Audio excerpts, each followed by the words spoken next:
Okay.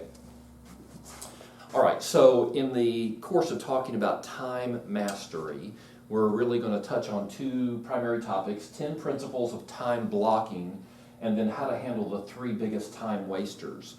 When I say time blocking, do you understand that phrase? Are you familiar with that concept?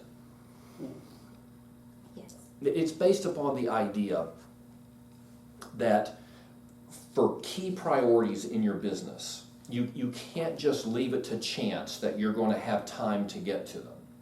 Otherwise, you'll sacrifice the important on the altar of the urgent. You're going to answer the phone, you're going to respond to the email, and you're not going to end up making your prospecting calls, for example, because you're going to be responding or reacting as opposed to commanding your day. So by time blocking, that simply means that I've identified the key activities in my business that are going to enable me to achieve my goals.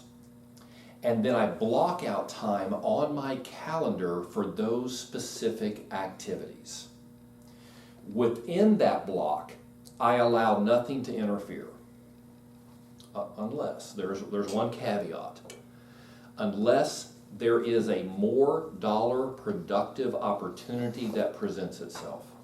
So if I'm in a prospecting block and I see that my $1 million buyer is calling me, I will step out of the block, I'll take that call. But then I'll go right back into the block. And I'll stay there. Nobody else will distract me unless it's more important than what's going on in that block right then. Okay? Urgent does not get my attention. Only important. And I have prioritized the activities in my business so I know exactly what the pecking order is. Okay, so that's time blocking. If it's truly important to you, it shows up on your calendar. So let that sink in. If you were to look at your calendar right now, do you all work from a calendar, paper calendar, electronic calendar? Mm-hmm. If you were to look at it, you would see what your priorities are. And that would mirror the results that you're getting in your business. One will tell the story on the other. And then we're just going to deal with three of the biggest challenges that agents face, three biggest time wasters, and give you some practical pointers on how to deal with that. And once again, this material is primarily from Dirk Zeller, his Champions series, and I have just watched, in this case, I think 9 videos, and distilled the information that we're going to be covering in this class. So here we go. Number 1, block time for your personal life first. Priorities, right? We're working from priorities. And we don't live to work, we work to live. So if our family and other personal priorities are truly important to us, they're going to show up on our calendar. So we would encourage you to time block not just between 8 and 5, but time block all of your waking hours. The time you get up consistently, and you should have a consistent time you get up each morning until the time you consistently go to bed, and that's how you get restful night, is that consistency. Time block the entire period. And some of that will be personal time. You'll block out 4 hours for this or 2 hours for dinner. So that would be for your workouts, for date night, for dinner, prayer, hobbies. Put them on your calendar. And then when there's an urgent matter that pops up and somebody wants that time, you simply tell them that you're already booked. You don't have to give any further explanation. I have an appointment at that time, however, I'm available here. So put the big rocks in the jar first, block out for personal time first. By the way, how many of y'all do that now? You feel like you consistently are giving attention to personal priorities? Starting to. It's a process. Yeah. It is a process.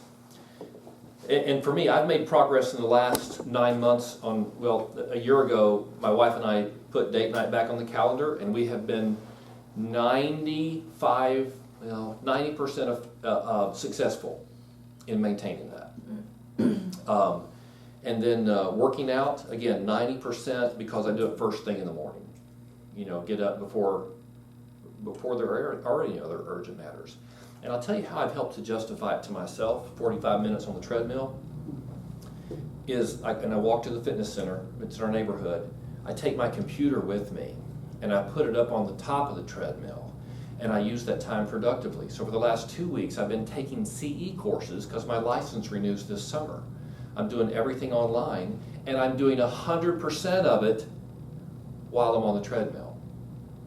So that really helps me to feel good. And I shouldn't need to feel good about spending time on my physical health, but the way my mind works, it helps me to internally justify it. Number 2, take a designated day off. At least one. Now Dirk Zeller will tell you that you should take 3 off a week. If you're in his coaching program, you work Monday through Thursday. That's it. You take off Friday, Saturday, and Sunday. As a realtor? As a realtor, yes. And of course, you cannot do that without a team. So he's going to coach you to build a team, and they're going to work Friday, Saturday, and Sunday. But that was what he did in his real estate sales life. So I'll tell you what I'm doing. I'm committing to taking Sundays off. And I've never done that in my real estate career. But I've been moving toward that, and I'm committing to that. So that's going to be my day off. Even God rested on the 7th day. He's a smart man. It's just a model for us. Now, here's a definition of day off, and this may rock your world a little bit. No calls or emails. Wow. That's scary, isn't it? Because when we typically think day off, we think, okay, I won't drive around and meet with clients. But this means, no, you're really off.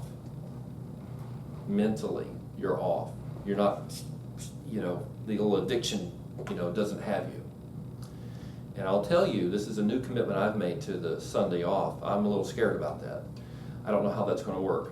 And I think I'm going to have to really coach my clients in my sphere. And I don't know if it's going to be a voicemail message or what, that I will be returning calls on Monday morning. So we'll see. An NAR study of the families of realtors revealed that most realtor days off aren't really. They're not really days off. So we really do need to take that seriously and not just tell ourselves we're taking the day off because we're not with clients, but we are completely wrapped up in communication the whole day. Really take the day off. 3, take most evenings off. Boundaries are our friends. Champion agents can get by working only 1 or 2 evenings each week. Now you might work till 10:30 that evening, and you might have had 4 or 5 listing appointments earlier in the evening. Liz and I were talking before class. My typical listing appointment is about 45 minutes. And she's been talking to another agent who said his were 15 minutes? 15, 20? 15, 20. So you could schedule a couple of those an hour, even with drive time.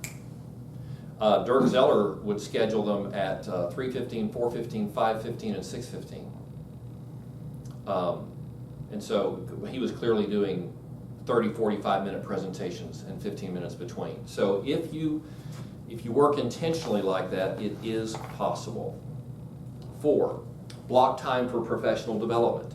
Learning new skills, staying up to date on legal challenges, continuing education, reading professional publications, attending training classes. Put it on your calendar. And I'm already, just to, again, speak from personal example, I'm thinking ahead to my summer. And it's one of my professional goals this year is to get my broker's license. And I need 3 classes. That's what stands between, and of course, passing the test. But the big time issue is 3 classes, 30 hours each. And so I have already decided in my mind, well, I'm going to take a week off each month this summer, a June, a July, an August, and block out 4 days each of those weeks to get these 30-hour classes done. But I know I'm going to have to block the time. So block time for professional development. What you have seen already, let me just go back real quick. Personal life, which would be day off. Professional development. We haven't even gotten to sales yet, have we? But what we're saying is these are big, important blocks. These are priority activities, and therefore they must show up on your calendar. Frank, real quick, you know we're very new Yes. to this market. How, for people who aren't at the point of thinking about building a team, Yes. some of this just seems almost impossible. Well, I called an agent the other day on a co-op situation, and it went to voicemail, and she was very clear is that my office hours are from 8 a.m. to 6 p.m. each day, and I take Sundays off. She said this on her voicemail. So calls after 6 p.m. or on Sunday will be returned the next morning. Boom. So that's my answer. How did that make you feel? Like, Well, oh, I need something. I was a little frustrated. It wasn't, by the way, it was before 6 p.m. So I still anticipated getting a call back. But I had a combination of angst, and admiration. Mm-hmm. I'm like, wow, can she really get away with that? And I'm going to find out, because I'm going to do something like that on Sundays. Let me say this, and I've only been in the sales portion of this business, not yet 3 years. July will be my 3-year anniversary. So I can't speak from 30 years of experience, but I think if you're going to be in this business long term, you're going to have to build boundaries like that. I have been through, in 2.5 years, I've been through a couple cycles of near burnout and complete mental, emotional, physical exhaustion. And I've had to pull back and put some boundaries in. It was a little over a year ago that we put date night back in and started protecting it. It was 9 months ago that I started exercising again regularly, so it's a process. But those two things were difficult for me, even to put those in. Because when I get up at 5:30 in the morning, I want to go to work. I don't want to get on the treadmill. So it's been really challenging for me. But I think if you're going to do it long term, and I plan on doing it long term, I want to do it full time another 9.5 years, and then I want to do it part time after that. And so I know I'm going to have to continue this process of being more disciplined to block time for personal priorities. So yes, I think you can, and I think you must. So now we're to the business. It's taking us all the way to number 5. Block time for income-producing activities, which you're going to hear me abbreviate as IPA. And IPA specifically is prospecting and lead follow-up. This is where you are proactively creating business opportunities for yourself. And then here we go. Minimum daily standard, 90 minutes of prospecting and 60 minutes of lead follow-up. So you're at 2.5 hours right there. Now that would really be for an agent whose business is kind of up and running. If you're in launch phase, you could double or triple those numbers. But the point is you want to block the time. So from 9 a.m. till 10:30 every morning, I'm in prospecting mode. And that doesn't mean at 9 o'clock I start pulling down my call list and review my scripts. No, you've done all that in advance. Right, that's in your prep time. At 9 o'clock, I've got 90 minutes of prospecting. I am picking up the phone and making my first dial. So I've got everything set, whether I did it the night before or I did it the morning of. 90 minutes of focused lead generation. And then the lead follow-up, when you're lead generating, guess what? You're going to create work for yourself. People are going to say, I can't talk now. Could you call me back later? Or you have a good conversation and they say, I want you to talk to my spouse. Or they say, yeah, we'll meet with you on Thursday night, but you need to call on Thursday morning to confirm. All those are lead follow-up activities. You don't want to allow them to creep into your prospecting time, because prospecting is opening the door to new relationships, and you don't want to sacrifice that for anything. So you block for both, 90 minutes for new relationships and 60 minutes to follow up on those that you created in previous call sessions. Let's pause right there. Who are you going to call? I mean, if I said, hey, let's show up tomorrow and make calls for 4 hours, who would you call? I'd probably start with a former company. Okay, do you have their names and phone numbers? Yeah. Okay, perfect. Who would you call? No, I mean, I just start calling people in our SOI, and my tendency would be to call people I know better. Yes. And how quickly would you run through them? How many hours to burn through that list? She's a good chit chatter. I can't honestly say. Okay, so I would predict within 30 days you would have completed it. Mm-hmm. Probably before Yeah. that. Yeah. Right, so then who are you going to call? Well, I just Start over. I'm looking at every person I meet now as a. Yes. I'm going to suggest that in addition to your sphere, you're going to need lists of people that you don't know. If you're truly going to jumpstart your business. Now, again, I think that your network is the foundation of any successful agent's business, and it becomes more and more important over time. We're going to talk about this more next week when we get into generating referrals. However, when you're in launch phase, you can't depend on your network alone to get you where you need to be. And there is no more efficient prospecting tool ever created than the telephone.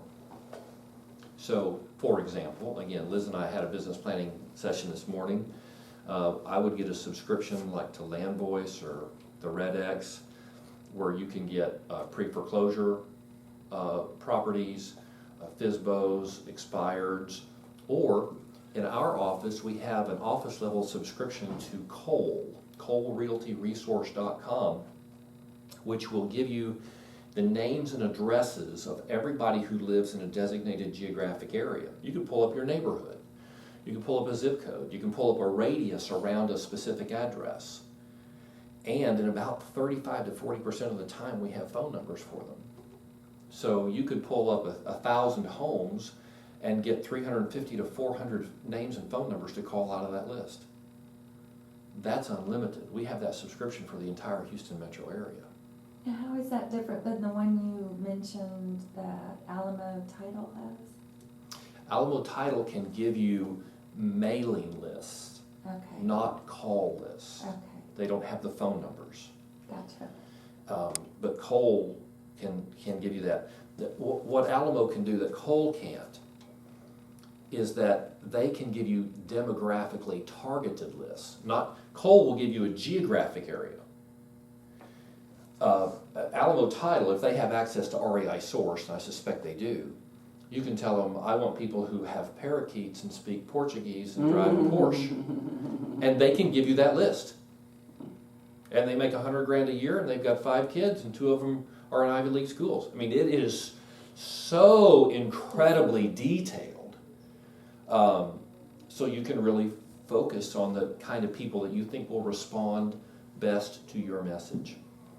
So you mentioned Land Voice and something else. TheRedX.com. Both of them do exactly the same thing. They sell you lists of FSBOs, expires, and pre-foreclosure leads. And they both work just fine. It's I make my choices based on who's the cheapest at the moment, who's running the best special. And I personally signed up for a Land Voice account last year, in June 1st. In fact, you wrote down the login information, I recall. Let me just give it to you. If you can go check it out. I've got 2 months left on my subscription, and you're welcome to access it. Okay. And you can go in there and play with it, and if you like it, on June 1st you can get your own. But it's landvoice.com, and my username is frankgray@remax.net, and the password is lowercase Houston, Houston, 2010, 2010. Literally thousands and thousands of leads. You can go into my account and go back to June 1st of last year and pull every expired within the Houston metro area, and you can do it by city or by zip code. We have all the FSBOs in there that are currently offered for sale by owner? How frequently are those listed updated? I think daily. Daily? Yeah.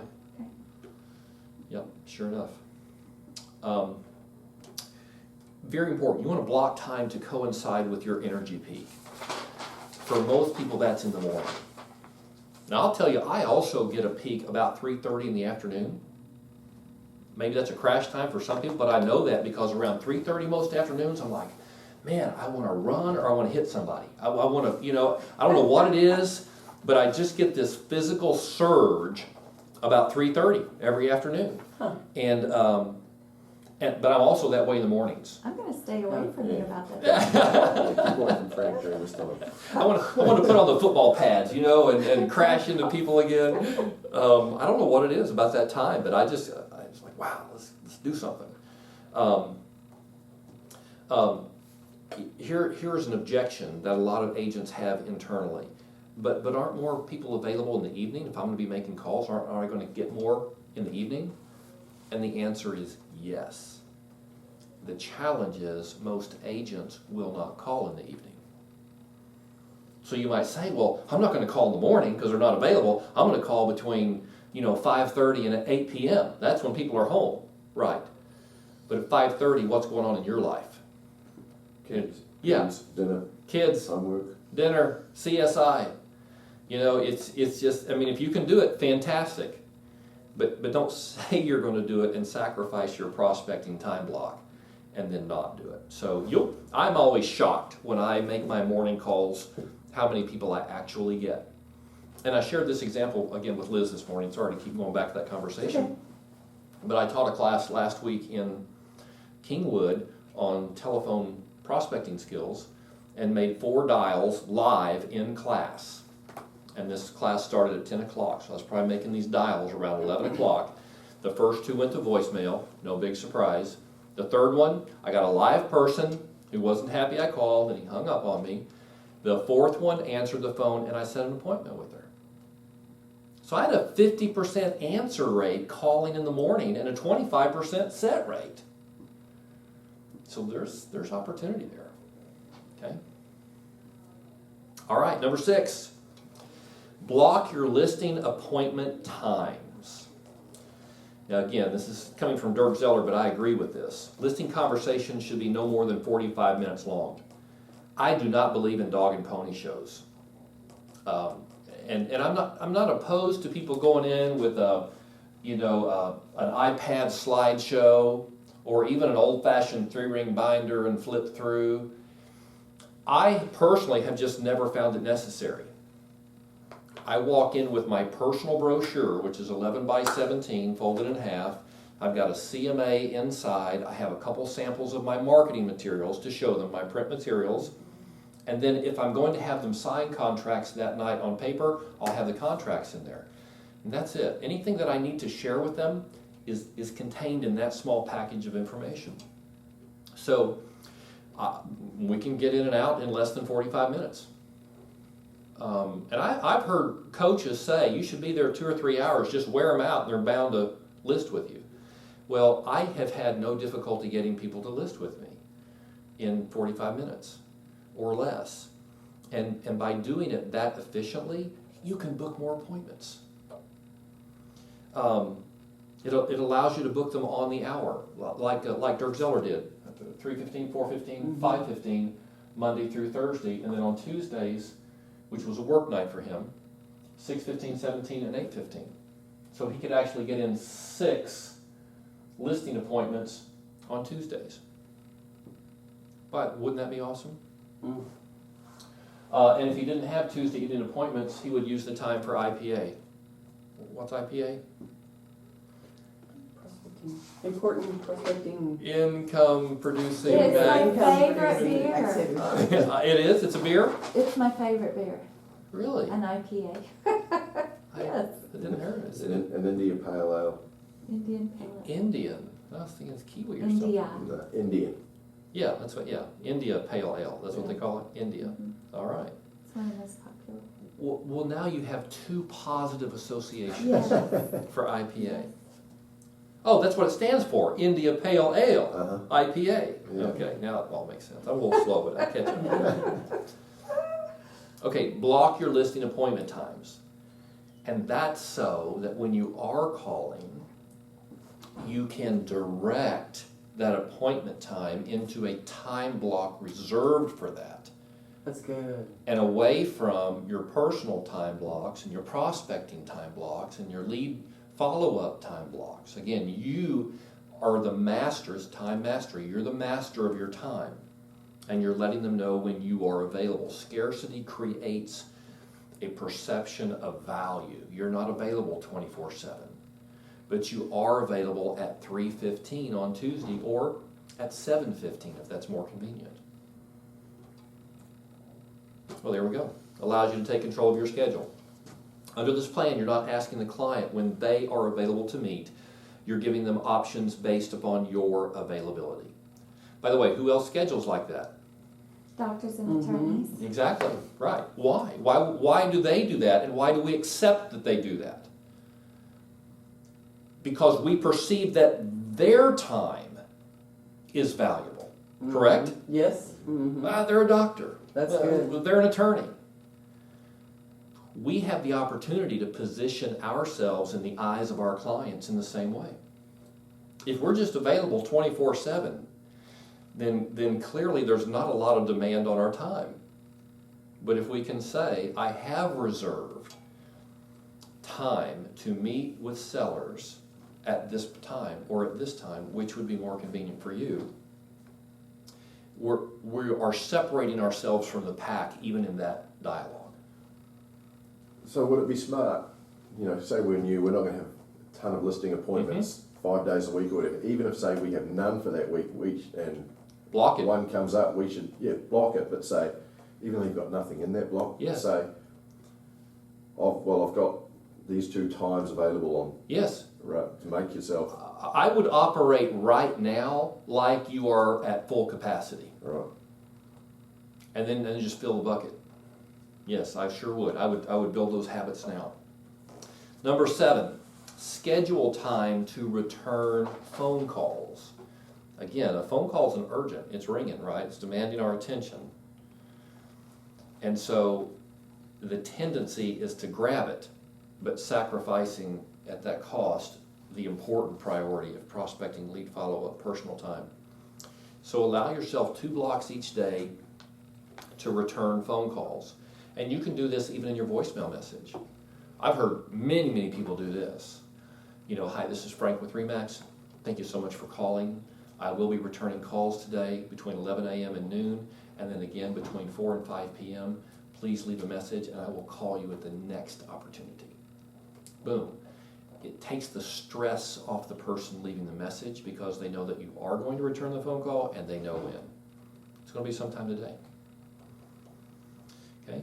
Make sure you're blocking for income-producing activities first, so they come before your return phone calls. And then this is just an insight to help you feel better about this. Very few things in this business are so important they can't wait an hour or 2 for your return phone call. And I'll tell you very specifically in my experience, a lot of problems get solved in that time frame. So you call them back in a couple hours, hey Frank, no problem, I got it figured out. Thanks so much for calling back, boom. Okay. So again, you're taking control. Number 8, block for administrative tasks, because this business has some. Stuff like status updates from title and mortgage companies, weekly calls to sellers, giving them showing activity updates, feedback, explaining your marketing initiatives for the week. I try to do that every week with my sellers, is call them and tell them what we're doing this week to create more exposure for their house. And it could be we're scheduling an open house, we're going to do a broker open, we're going to do a Facebook campaign, we're going to refresh the printed flyers in front of the home, whatever it is. Something that shows that we're not asleep at the wheel. Doing MLS input and updates, doing the marketing for the home. That's an administrative task. Ordering those flyers, creating marketing materials, scheduling open houses, all that's marketing, and that needs to show up on your calendar. Otherwise, it will infringe upon your IPA. Number 9, if you have a team, schedule time for your staff. Weekly team meetings and weekly team training. And I realize nobody in this room has a team right now, but I'm going to make this statement. The biggest complaint that I hear from team members is that they never meet with their team leader. So when your business grows to the point that you do need to start hiring help, meet with them weekly. When I had a team last year, we met every Tuesday. We met in this room from 9:30 usually till about noon, about 2.5 hours. So it's just very, very important to maintain that focus on priority activities as a group. Otherwise, you just multiply inefficiency in your business. Number 10, are we at 10 already? Oh my goodness, here we go. Flex time. This is another block. You want to build in 3 30-minute slots each day to handle unusual items, urgent matters, or issues that need more time than previously allowed. So maybe you had an administrative time block of 45 minutes, but you couldn't get it all done. Well, you've got a flex time built into your schedule to finish that task. Or if you had more follow-up calls than you could get done in 60 minutes, there you go. Or if there is a crisis, there's a water leak in one of your listings and the house is flooded, okay? You've built in time to your schedule to respond to that. Flex time allows you to protect your other time blocks and not get thrown off. Okay, it's your catch-all. We all need that. Okay, so that's time blocking. We're going to shift here in just a moment and talk about some of the greatest threats to our time blocks. What could throw us off schedule, but just based upon what we've talked about here, give me some input about how that would or would not work in your business. It's really good. It's a good motivator for me. And I've been listening to some teaching talking about white space on the calendar, and sometimes I just get overwhelmed and it's just white space. And I just can't just don't make a move. So I think it's... White space meaning there's nothing on the calendar? Yeah, white space meaning I'm not doing anything. Okay. That doesn't happen to me very often. No, and it's not going to happen further with me. Well, actually, it should end today, because even if you don't have any scheduled appointments tomorrow, your day should be full. From the moment you wake up until you go to bed at night, it should all be time blocked, right? And it may be an hour or 2 in the morning for breakfast and workout and prayer or whatever, but then you've got your IPA, your lead generation calls, your prospect follow-up, got your flex time, your administrative tasks. And if you get into flex time and admin and you don't have anything to flex or admin, you go right back where? Prospecting. IPA, income producing activities. You always default back to the engine that drives the business and get that thing revved up. So in your case, again, you could have 6 hours a day just of prospecting calls. And then as you get those, you'll have additional admin and follow-up activities to put on there. I'll tell you something I was thinking about when you're talking about the phone calls. I'm a huge texter, and everyone texts me, and texts are even different than phone calls because Yes. they almost expect you, like, Immediately. I'm popping in right now to tell you this little quick blip. Yes. And I'm thinking how I need to learn to avoid that, because it's Jana was just talking to me about it this morning. I have, people texting in about social things. I have realtors texting in Right. about real estate things. And then I have just like family and You know when you respond to a friends. text, what it invites? More. More. A dialogue, a conversation.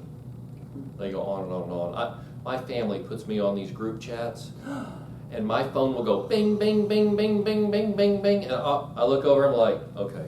I'm not even going to get in on the first 15 or 20 exchanges, okay? I'm going to let them get it all out of their system, and then I'll take a look and see what's going on. Otherwise, you're in the middle of it, and they're going to start asking you questions, and you're hooked.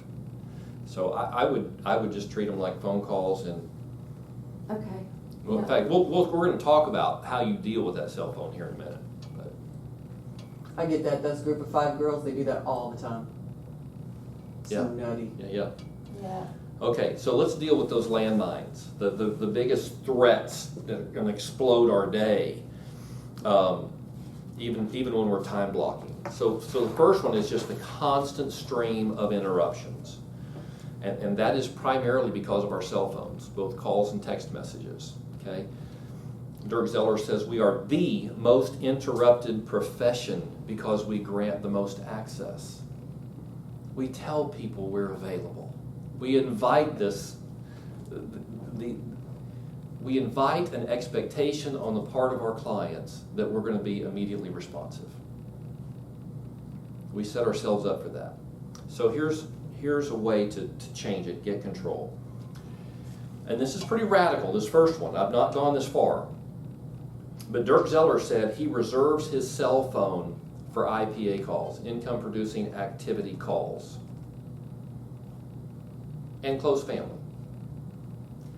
In other words, once he's in a relationship with a client, he asks them not to call his cell phone anymore. Think about that. What a shift that is.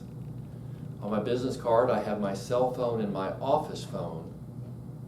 Please call my office phone. We don't even have landlines. That won't work for you, yes. But if you do, that is a way to lessen the volume of stuff coming to your cell phone. So I do have an office phone. I wonder if you could have 2 phones, 2 cell phones. Of course. I'm not sure you'd want to, but Have yeah. a personal one and a business one, and the business one never creeps into your personal and vice versa. Yeah, and maybe it's possible to get like a Google phone number that rings to your cell phone, a different number, put a different ring on it. Yeah, there'd be an opportunity for you.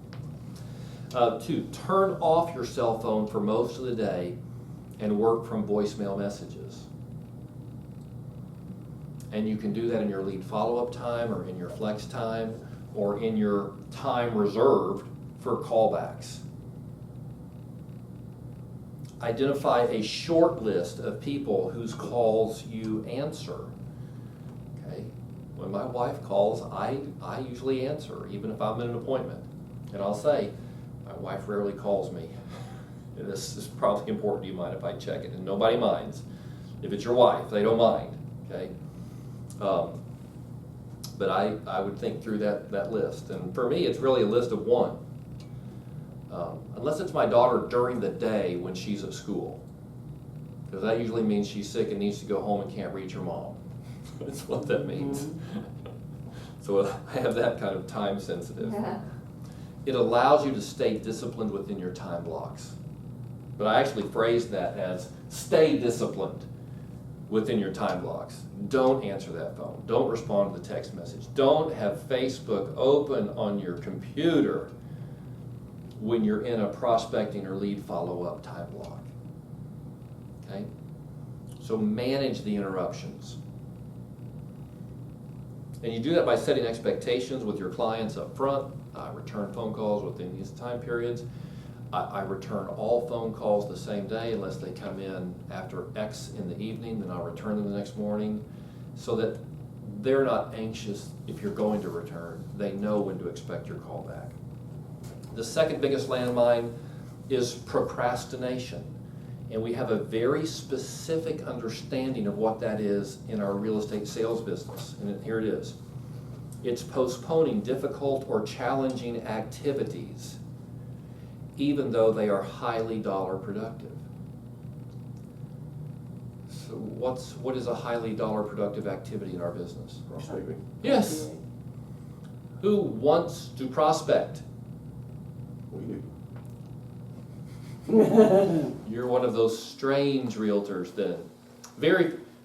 Everybody needs to. Very few people want to. Oh, I see what you're saying. Yes. Very few people get excited about picking up the phone and calling strangers. And so we will allow any distraction. We welcome the phone call and the Facebook ping to give us a reason not to do that. So we postpone difficult and challenging, even though it's highly dollar productive. It's caused by thinking that we have more time to complete a task than we really do. Well, I'll just get to it next. I'll take care of this urgent matter and then I'll get back to it. But guess what? Then we got other stuff piling up. So there's this mental mindset that sabotages us thinking we have unlimited time. We don't. Time is actually the only limit we do have. 24 hours a day, and we don't get any more.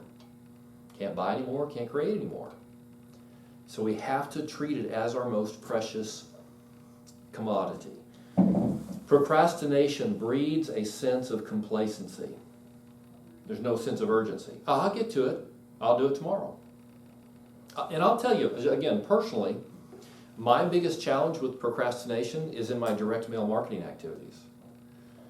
I'm behind schedule right now on a postcard and a brochure that I mail out to my 2 farm areas. Postcard to Farm 1, a big brochure to Farm 2. And they're both supposed to go out tomorrow, the 1st of every month, like clockwork. And I'm behind on both of them.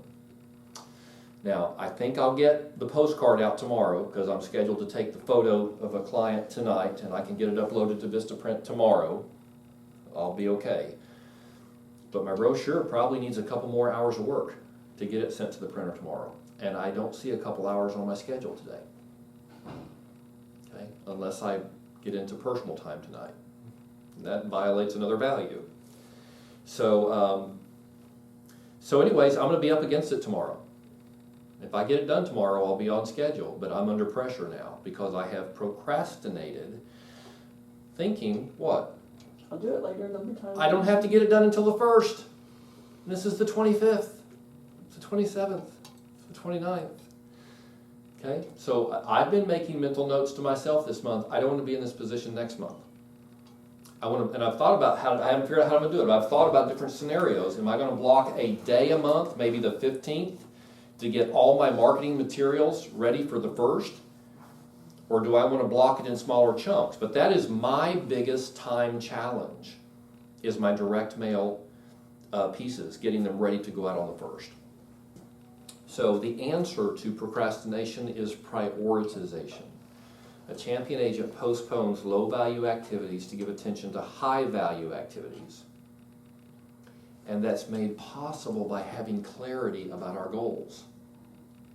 Knowing what we want, and then the specific activities that enable those things to show up in our business. If we're clear about that, okay, here's what I want, here's what I have to do to get it, have to do, then we don't allow other activities to supplant the priority activities. But we have to be clear about that. So here's the key question that we have to ask ourselves all the time.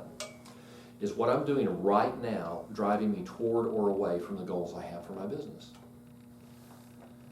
This activity that I'm engaged in, it's kind of fun, it's kind of distracting, it fulfills some personal needs I have for social interaction or whatever, but is it driving me towards my goals? Clarity about what you want in your life and the activities that make that show up is what enables you to deal with that tyranny of procrastination. So, third landmine, is having unclear vision, objectives, and priorities.